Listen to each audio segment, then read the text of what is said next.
Oh, hello. You're back. I am. Morning, y'all. Well, it's the day after Mr. Lee Westwood's second go at me, and this time there were more players. There was Rory playing and Coach Lockie. It's going to make for a very fun vlog, and to be honest with you, Lee was in fantastic form in Closehouse, where the British Masters is this year. Well, on just fantastic hosts, looked after us brilliantly. Venue's going to be such an exciting venue for the British Masters. If you haven't already got your tickets and you're thinking of going, definitely go. They've got some great things planned for golfers and non-golfers. And to be honest with you, in a part of the world which I love, Newcastle's a fantastic city, isn't it?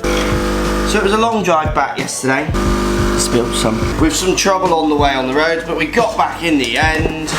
Very tired today, lots to do, got meetings today, quite an exciting meeting. Also got filming to do and some office work to do as well. So yesterday's question, why has Lee Westwood not won this elusive major? Lots of people were basically breaking it down to his putting, which I think is quite interesting. I can see why they get there. I think it's a fraction simplistic way of thinking about it. Playing with Lee yesterday, you'll see in the video, he's playing pretty good at the minute, and I think it's that he's played in that era with some great players like Tiger dominating and what have you.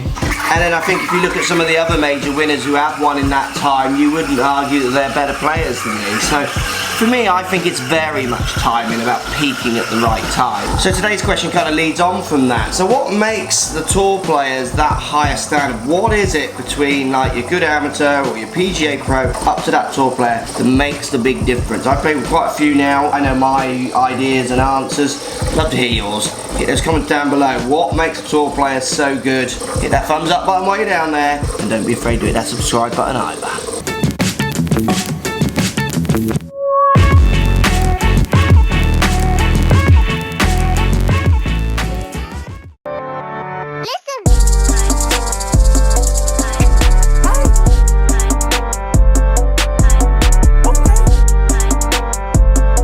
Left hand, top hand hold. In this swing today, what I can see, and I'm not 100% sure, but I'm pretty sure, and you can check this, reference this video, and if anyone else suffers from this problem, this is a great idea for you guys and girls to work on. The movements are all built around, so you see the ball kind of shoots maybe off the toe of the club, high right, face pretty open to a path, I would guess. Everything you would have to start with this player would be built around what happens in their left hand hold, their top hand hold. Lots of work on that today. In the office, still editing. Got loads to catch up with. All these trips are fun, but you gotta get the videos out. And also, since being away, my desk doesn't seem to have cleaned itself. So left hand hold, this is a real problem for golfers around the world. I see it everywhere, where they feel natural getting the club in that part of their hand. Getting the club in this part of your hand, so high diagonally through the middle of the palm like this, makes it very easy to move the face in a certain way. Often more open to whatever path they want to swing on. Makes it hard for them to use their wrists in a good way, to get good wrist conditions on the way down, and it makes it very easy there for them to misstrike and often hit higher shots because it adds loft by twisting the face around this axis. So we need to think about getting the club more in this part of your left hand. And it doesn't matter how many times I do this with students, if you feel comfortable with it through the middle part of the palm, just telling them to not put it there isn't enough. You need to get them doing kind of daily ideas of understanding how difficult it is to do certain movements with the club through this part of their palm, opposed to where I'd like to see it. So we want to see it down here. I get students to do things like this. If I was going to throw the club so over my left shoulder and then out in front of me, so kind of try and throw it as far as I can,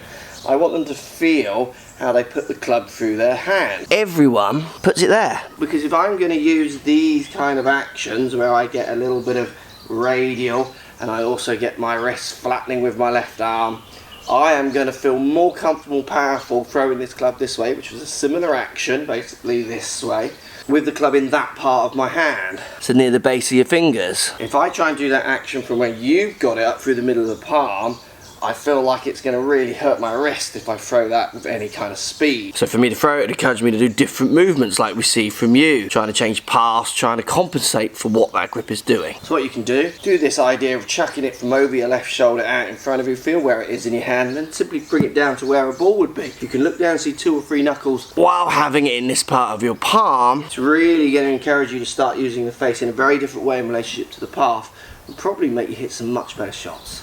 Let's answer your questions. Hi Mark. question for you. You use an Odyssey O-Works putter, and I've seen the reviews that you've done on that and on the Edel putter fitting that you recently had. I've seen the reviews you've done for the Sam Putt Lab, and obviously all the information that gives you. Being a tech geek, I can totally buy into that and how that will improve your putting by giving you, telling you how the stroke is, etc., etc.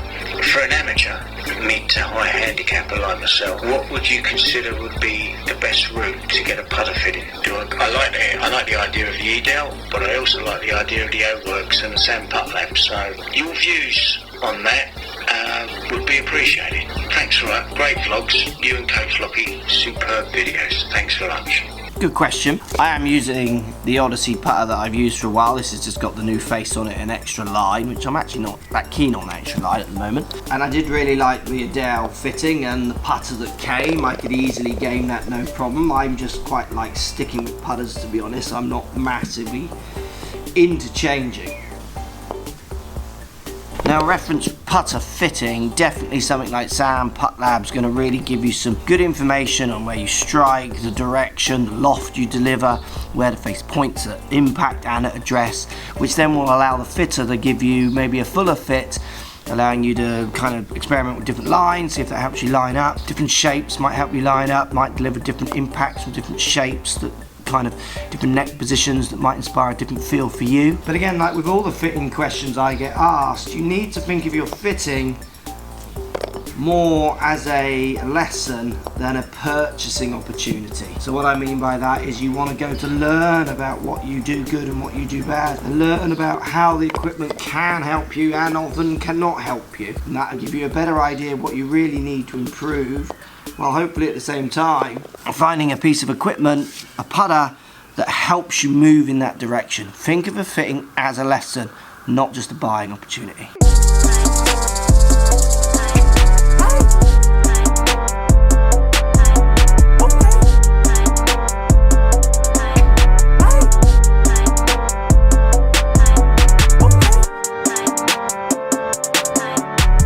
So I have this conversation with my students a lot. This is how you properly change your hold.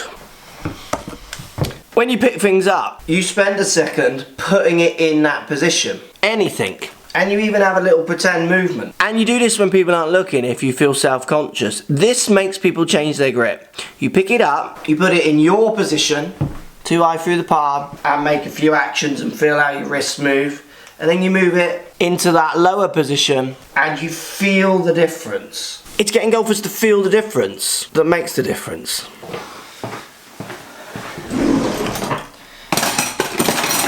Anything you get that you pick up.